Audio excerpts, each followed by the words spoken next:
சாந்தி. இன்றைய முரளியிலிருந்து கேள்வி பதில். அக்டோபர் 6.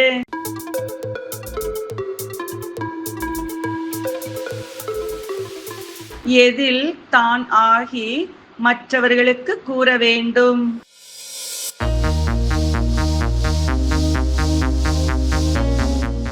தூய்மையாக இருப்பதில்.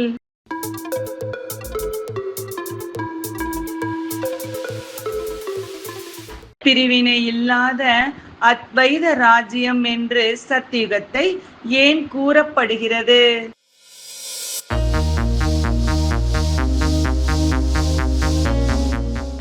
யாருடையதையும் யாரும் அபகரிக்க மாட்டார்கள் என்பதால்.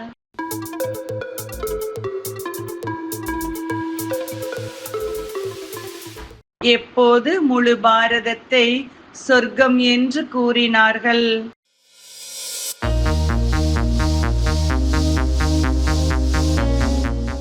அரசர் எவ்வழியோ மக்கள் அவ்வழி என்று நடந்தபோது.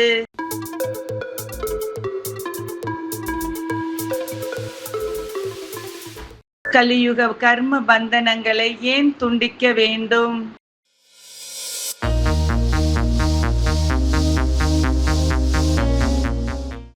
நாம் சாந்தி தாமம் சென்று பிறகு புது சம்பந்தத்தில் வர வேண்டும் என்பதால்.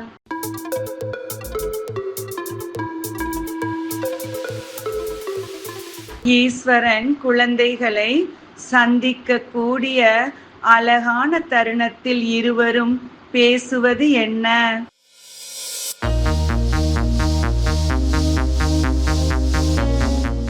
கல்பத்திற்கு முன்பு சந்தித்த அதே குழந்தையே என்று ஈஸ்வரன் கூற, நீங்களும் அதே ஈஸ்வரன் தான் என்று குழந்தைகள் கூறுவது.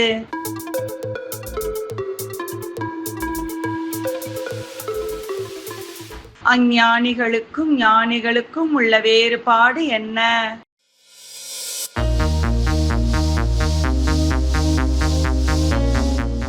அஞ்ஞானிகளுக்கு தூய்மையாக வழி தெரிவது இல்லை. ஞானிகளுக்கு தூய்மையாவதற்கு முயற்சி செய்வதற்கும் ஈஸ்வரன் வழி தருகிறார்.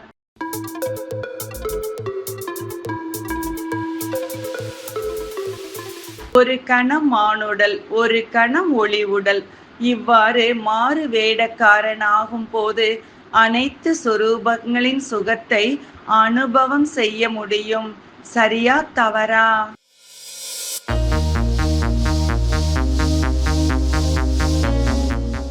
சரி.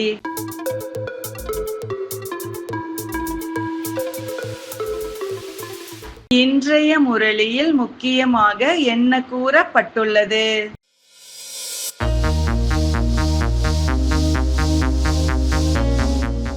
தூய்மையாக ஆகுங்கள் என்று பரமாத்மா கூறுகிறார். இதற்கு யாராவது தடை ஏற்படுத்தினார்கள் எனில் பொருட்படுத்தக்கூடாது.